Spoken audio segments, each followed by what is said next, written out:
All right, I'm like reading. Oh, Cortland froze. On some of the topics we're supposed to discuss. Cortland's frozen. Oh, okay. She just started back up online. Okay, she was frozen for a minute in a very inopportune freeze. Oh no! It wasn't great. Let's see if I can snag that for a photo. Oh,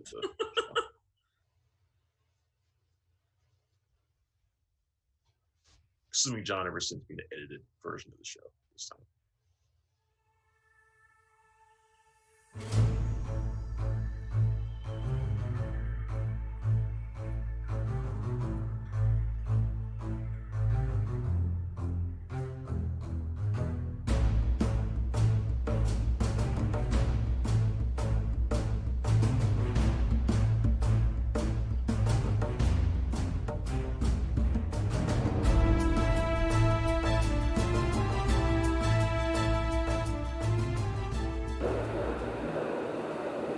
What's up, everybody? Welcome to another week of Cinema Royale. John, that's Cortland over there, and a not quite distracted Travis on my. I'm not distracted anymore. Stage right. I'm just chilling now. I'm not distracted anymore. Yeah, we had a very tense moment. I'm laid back this week. I'm not. I'm back in my chair. I'm trying to be here. Yeah. So what's up, everybody? How was everybody's week? We all good? I believe that we're rolling here. So it turned out to be busier than I wanted it to be this week. I went into the week saying, "Oh, I've only got a couple of reviews to do this week," and by Thursday I hit 4, and I was like, "Son of a!" So yeah, I mean, it's kind of the way it went. So the easiest way to roll that down, and I don't know that we'll touch on all of these, but just to run down what's on the list for today, we have I Used to Go here with Gillian Jacobs, Waiting for Barbarains, Made in Italy. I always say that, Gillian Jacobs, sorry. Waiting for Barbarains, Made in Italy, The Burnt Orange Heresy, and The Tax Collector. That's not even counting DC FanDome news, Captain Marvel 2 news. Yeah, we can't get around all that shit. No. In fact, I just dropped all of it on you like 20 minutes ago. So, but by mentioning it all, I can put it all in the tag. So all of you people that came here looking for Made in Italy, we might not get to it, but thanks for watching anyway. I can tell you, Made in Italy is not any good. Is that enough? I can do that, right? Liam Neeson playing a bohemian painter. I would never guess that would work. Well, no, that's not it. I mean, it's not that. It's reminiscent of the Liam Neeson movies he made pre Qui-Gon Jinn. I mean, Liam Neeson was acting prior to that. Yes, I know, right? Yes, Liam Neeson had a career before Star Wars. The only one I can think of is like the Braveheart-like one that he did. What was that? Now I can't remember the name of it. Which one? It wasn't Braveheart-like, but Kinsey. No, not Kinsey. It was like. He had like Ron Roy. Ron Roy, that's it. Yeah, That's he's done a lot of stuff before he turned to action. But Mm-hmm. now he's kind of gone back, done a total like 180. He's like back to the beginning now almost. Like well, when you say something completely racist on national TV. But I mean, but I called it, a good year under the Tuscan sun, because that's basically what it is. It's the exact same kind of movie. Kind of middle-aged people finding themselves in Tuscany, in Italy. How was his son? Because that was the big draw, right? The big draw is that he starred with his son, Michael Richardson. If there's anything interesting about Made in Italy, and there's not much, but if there's anything interesting about it, it's that it somewhat parallels their real life, because Neeson plays the father to an older son whose mother died early. Sort of like what happened to Natasha Richardson a few years ago when she died. So, and Neeson's character left to kind of watch over his son by himself, and so it's kind of parallel life in some ways. But the movie's it's pretty syrupy. It's just really sweet. It really looked like a Hallmark movie, and so it wasn't that great. Some people might find some enjoyment out of it, the same way I can find enjoyment out of a good year, even though I know it's not good. So I don't think you're missing anything. You wait to see it on campus. So John's gone. We don't need him anyway. So this week we're going to talk about I Used to Go Here, which you and I both saw. Yeah. stars one of my future ex-wives, Gillian Jacobs. I like her even though she's a teetotaler, John. You know what a teetotaler is? I know what teetotaler is. I couldn't give you a definition, but I know what it is. It's like straight edge, but not as fanatical, I guess is what I would say. Right. Not as militant as Straight edge to me, I only think of back in the 90s, like the kids who used to put the X in their hands and like go to the coffee shop to hear rock bands. I immediately think of CM Punk, the wrestler, who is straight edge. Okay, yeah. He's like my definition of what a straight edge person is. Hmm. So, and he's still that way. Still Brooks. So anyway, I think it's funny that she's also typecasted, I guess, as like the crazy, drug-ridden, She has been doing a lot of that. drinking girl thing, because she doesn't do any of that in real life. maybe this is how she Gets it yeah, out.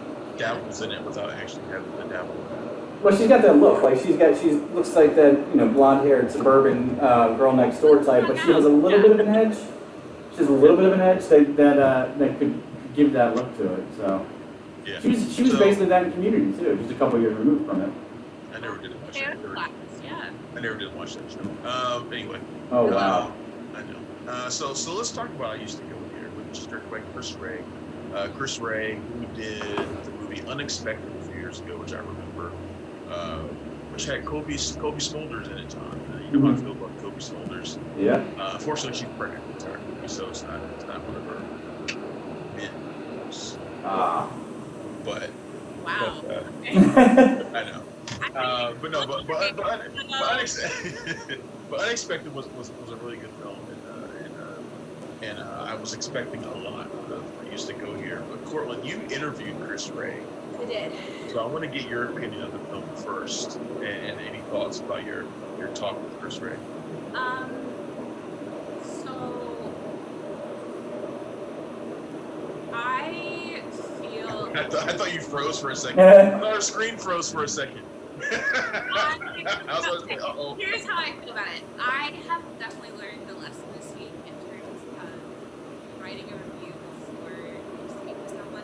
Sometimes you can't always do that, like when you're on the film festival circuit. You can't always, sometimes you're seeing a movie and then immediately talking to someone after. But most of the time it doesn't. I learned my lesson this week. I think if I did a review before the week, it would have been lower. Her intention through the interview and what she was trying to do, and she was this later. She was one of the most calming people I've ever met. Just a really, really awesome person to talk to. Knew her stuff, had lots of opinions about where the role was, and was able to reflect that after the film. It was just really cool to talk to her. I think the problem that she had with this film is that some of that intention just sort of lost in the sauce, and that doesn't really come through. And if it does come through, it comes up a little bit more, especially in the dialogue. And the way Jacobs delivers some of these lines just feels so much. Yeah, I kind of agree with you. John, did you have a chance to see this? I didn't, but Basically, it stars Gillian Jacobs as a failed writer, Right. who gets invited to go back to her alma mater to give a lecture or something like that. Jermaine Clement plays her former professor, which he seems miscast as that, even though I think Really? he looks like a professor. no. I like him. It's just like I feel like he's not quite old enough for it. Like something felt wrong about it. He's been in a couple movies like that, like People, Places, Things. Yeah. One with Elliot. I just mean in relation to her. And I felt like this film was very, like that role in I Used to Go Here was very adjacent to those movies. Places Things was one of my top movies of that year. I absolutely love it. But I just mean in relation to Jacobs, it felt a little bit off. But anyway, she invites her back, and basically she falls back into the rest of the film. You know what I mean? She starts picking up old habits, and hanging out with the younger kids, and especially a bunch of dudes, played by Josh Wiggins. So that's kind of the movie this is. It was interesting that she just a couple of years ago she started in that movie like Party with Melissa McCarthy, where she played one of the girls at the school, and now just a couple of years later she's going back to the school, kind of like how Melissa McCarthy did. And what you're in that one? Life of the Party too, her character was written he's one of the girls, but she had an accident, couldn't go to college or something. Absolutely. I got absolutely nothing out of this movie. I felt like it was so thin, and I got no insights out of it. I got nothing. I wasn't quite sure what the hell it was trying to do. Mm-hmm. I really wasn't. Like, she goes back, she has misadventures with the kids, and she dabbles in a possible fling with one, and, but it doesn't seem to inform her in any kind of way that matters. There's adultery going on from one of the other characters, those kind of stuff, but none of it seems to make any kind of difference to who she was. And it just didn't, I don't know. I came away feeling very much like, well, that was a Gillian Jacobs movie, and it's over now. I know it's my turn. It got nothing. I don't necessarily agree with that. I was able to, sift through and find some pieces that worked even before I talked to this, right?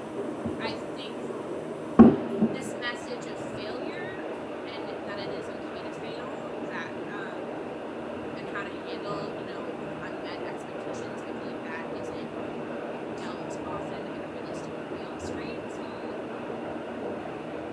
Yeah. it's very enduring. Is that what the movie wanted to say? Is that what it was trying to say? Because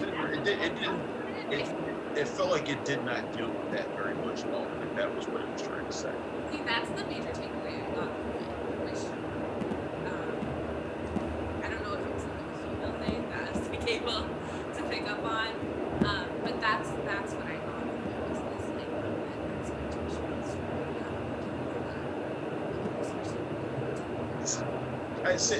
I understand that